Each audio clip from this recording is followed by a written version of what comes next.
5 badges that build cars you never have to sell. Not cars that survive, cars that carry on.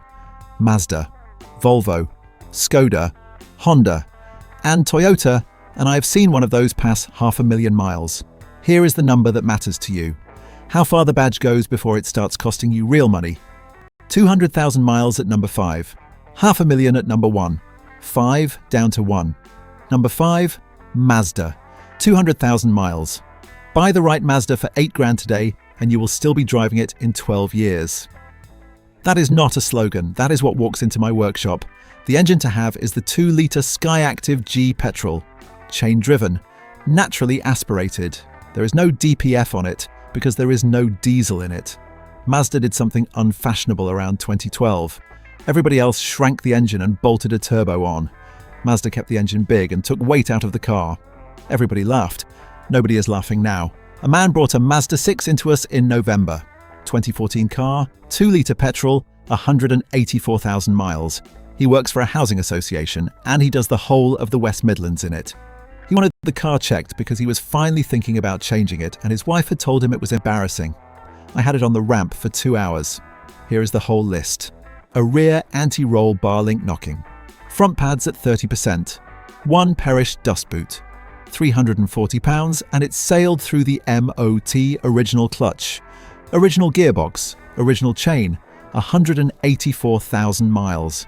Now the car he was thinking of buying instead. A 2018 Ford Focus with the 1-litre EcoBoost, 65,000 miles. Same 8 grand on the windscreen. That engine runs a belt sitting inside it, in the oil. Round here we quote that belt and pump job at £800 to £1,200. And it is a service item, not a repair. It comes back round again. That is £150 a year on the newer car before anything has actually gone wrong. Mazda does not have one. It has a chain, and that chain is designed to last as long as the engine. The earlier Mazdas rust round the rear arches and the sills, so take a torch and look properly. That is the honest weakness of the badge. Check the metal. The mechanicals look after themselves. Across 3 years, the difference lands near £1,500. Call it $500 a year, straight back in your pocket. Hold that number, it is the smallest one on this list. And here is the part that should bother you. That $500 a year is not a reward for driving something old, it is a refund. Somebody else paid for the new car smell, the warranty, and the finance interest. You are collecting the change. He kept the Mazda, by the way. His wife is still not happy. But he is £8,000 better off, and his car started this morning. I know what some of you are thinking. It is 12 years old. It owes me nothing. I may as well move on. Ask yourself what moving on actually costs you. To get into something newer, you are spending £6,000 or £8,000 of your own money. That is not an upgrade. That is a payment for a quieter cabin. And you are buying a belt, a turbo, and a screen that will want £800 when it stops talking to your phone. One more thing about this badge before we move on. It applies right across the range.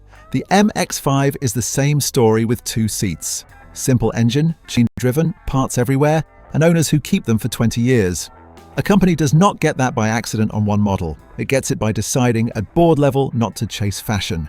That is the badge that gets you to 200,000. The next one gets you further, and it does it with your family inside. I am Roy Stroud.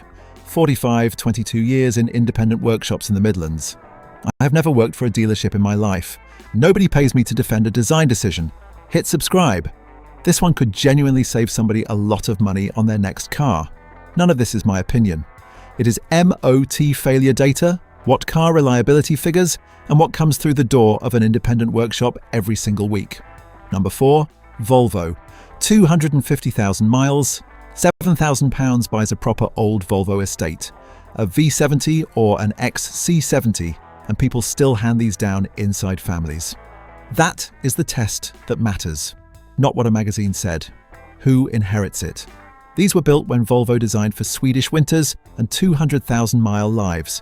Thick metal, simple seats, heating that works when it is -6. The one to have is a petrol, or the older 5-cylinder diesel with a full folder and motorway miles on it.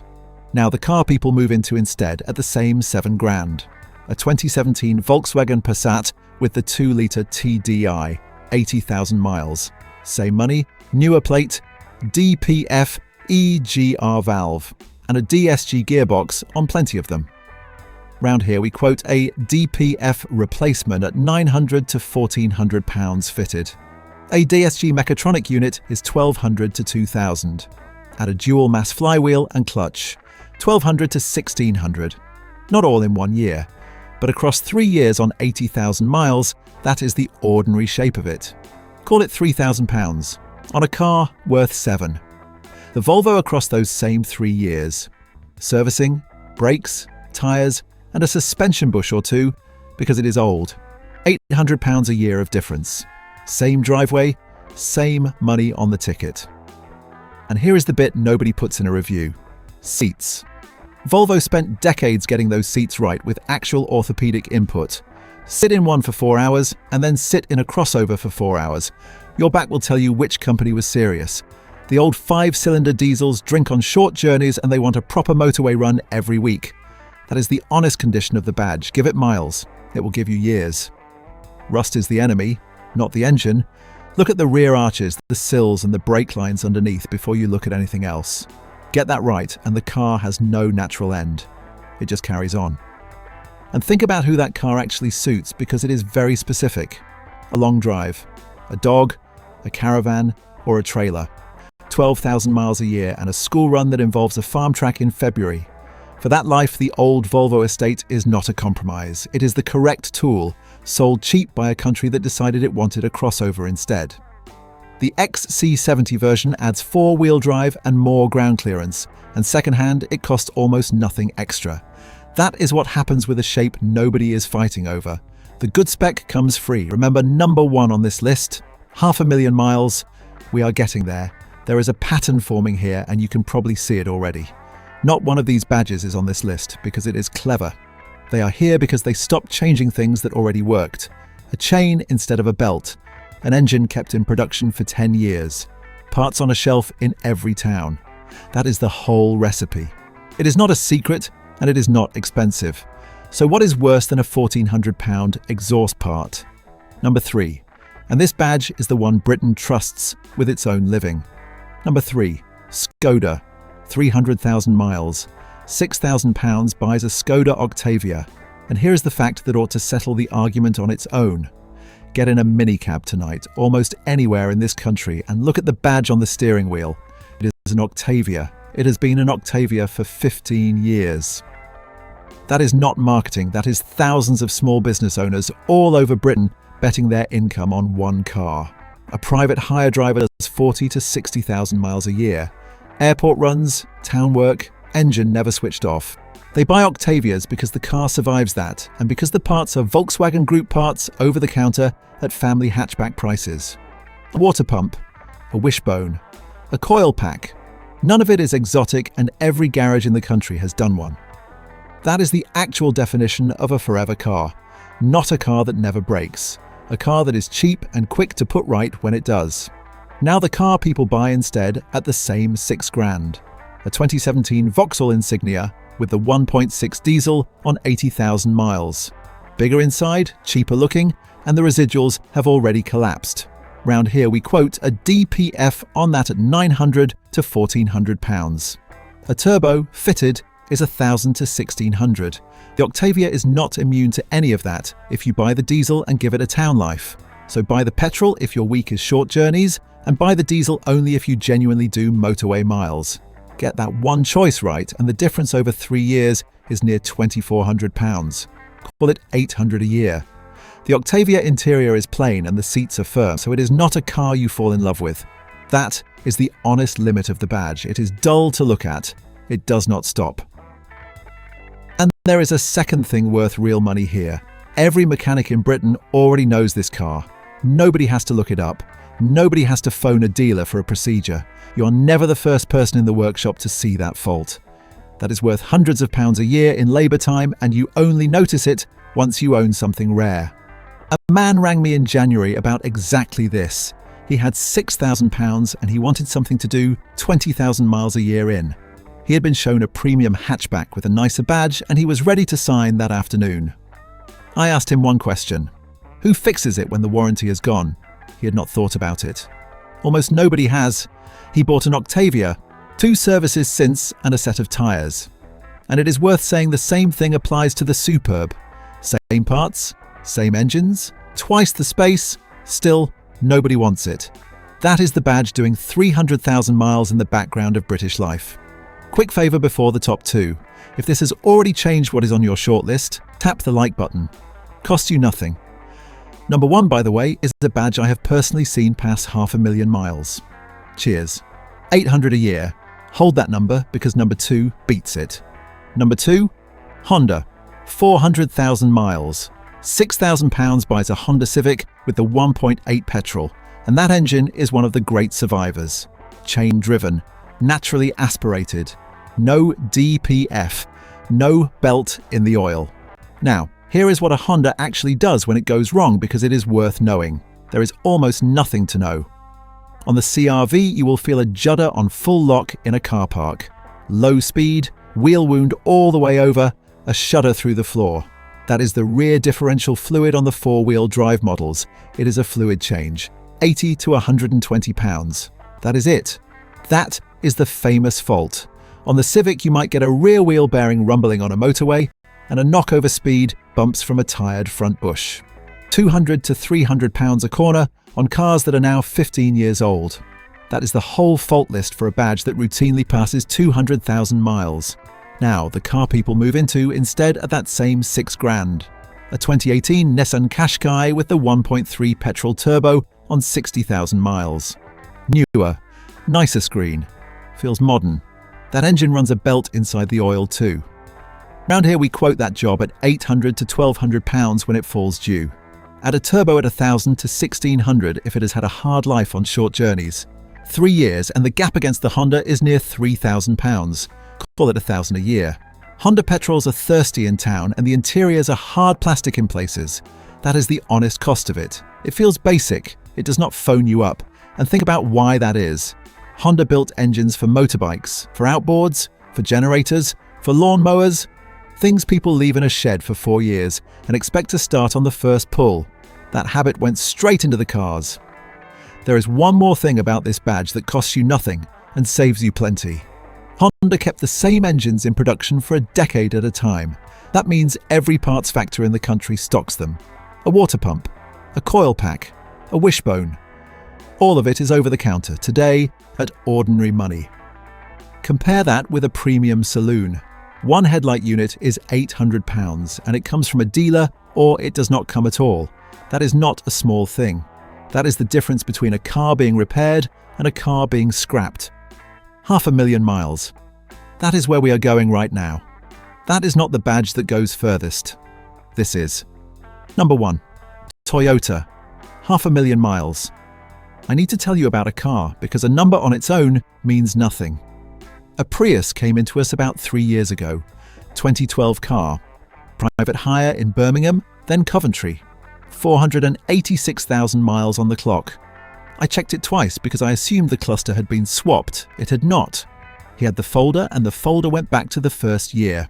Original engine, original hybrid battery, original gearbox. He had replaced 2 water pumps, 1 set of front discs at 310,000 miles and the 12-volt battery 3 times. Front pads on a hybrid last an extraordinary time. The electric motor does most of the slowing down, so the friction brakes barely get used. That is the whole point of the design, and it is the reason the taxi trade in this country runs on these. He was in that day because a wheel bearing was rumbling. £280. 500,000 miles, and the reason he was in my workshop was a wheel bearing. Now, the car the same money would have bought him in a different badge. A 2017 BMW X3 with the 2-litre diesel on 70,000 miles. Beautiful thing to drive. I'm not going to pretend otherwise. Round here we quote a DPF at 900 to 1,400 pounds. An EGR cooler is 600 to 800. A dual mass flywheel and clutch is 1,200 to 1,600. 3 jobs. Near £3,000 inside 3 years, and that car will never see 200,000 miles in private hands. Now put the two of them side by side. This is the number the whole video has been building to. That Prius driver spent under £400 a year on repairs across a decade of professional use. Add the fuel because a hybrid does 50 to 60 miles per gallon in exactly the traffic that ruins a diesel. Then add the thing nobody prints on an invoice. He never had to buy another car.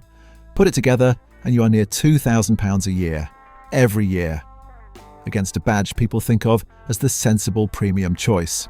Now let me deal with the question every one of you is thinking: the hybrid battery. What happens when it dies? Two things. First, on these, it usually does not. Those packs are doing 200,000 miles in taxi work here and abroad. Second, if one does fail, you are not tied to a main dealer and a 5-figure bill. There are independent hybrid specialists across Britain rebuilding and reconditioning them. Get a quote before you panic. The number people repeat in the pub is not the number on the invoice. A Prius is dull to drive and the interior plastics are cheap. That is the honest limit of it. It is not exciting. It is not going anywhere either. And this goes far wider than one model. The same running gear sits under the Corolla, the Auris, the RAV4 and the Camry. That is Toyota at brand level. One proven system put into everything, refined for 20 years instead of replaced every 4. If you go and look at one, here is the whole list. Get the hybrid health check done. Any Toyota dealer or hybrid specialist reads the state of the pack in minutes. Check the rear brakes for corrosion because on a hybrid, they sit unused and rust instead of wearing out. And look underneath at the subframes and the exhaust because it is a 10-year-old car that has stood outside through 10 British winters. That is the list. That is the whole list on a car that will outlive your mortgage. And here is the thing that should tell you everything. Ask a trade buyer what happens to a high-mileage Toyota hybrid at auction. It does not sit there. It goes to somebody who drives for a living, and those people are not sentimental. They buy on cost per mile and nothing else. That is the only review that has ever mattered. The public buys badges. The trade buys running costs. And it is not only the hybrids. The Land Cruiser is the same company making the same decision in a bigger shape. Ask anybody who has worked abroad, in mining, in aid work, in the desert. They will all tell you the same thing about which 4x4 turns up. 500,000 miles. That is the number at the top of this list, and it is why this badge is number 1. Buy one, look after it, and stop shopping. That is the entire strategy. There is no clever version of this.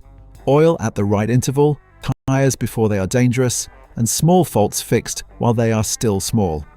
Do that, and the car simply does not have an ending. That is what a forever car actually is. Quick recap. Number 5, Mazda. Number 4, Volvo. Number 3, Skoda. Number 2, Honda. And number 1, Toyota. 5 badges, one single idea running through all of them. None of these companies chased the newest clever thing. They took something that worked and they refined it for 20 years. So do this tonight. Go and look at your own car and ask one question about it. Is the expensive part of this car a wear item or a repair? A belt in the oil? A DPF? A dual mass flywheel? Those come round again. A chain, pads, tyres and oil do not. That is the difference between a car you keep and a car that keeps taking. And do not be talked out of it by somebody who has never paid the bill. Everybody has an opinion about badges. Almost nobody keeps an invoice folder. The folder wins, it always wins. So tell me in the comments, what is the highest mileage car you have personally owned and what finally stopped it? I read every one of them. This video is based on publicly available recall notices, manufacturer statements, reliability surveys, and independent trade evidence current at the time of publication. Individual vehicle outcomes vary. Some models may have had subsequent updates, recalls, or improvements. Nothing here is a substitute for a qualified inspection of your own vehicle. Always obtain current information and independent advice before making any purchase or repair decision. If this helped, hit like, subscribe, and I will see you in the next one. Look after it, and it will look after you.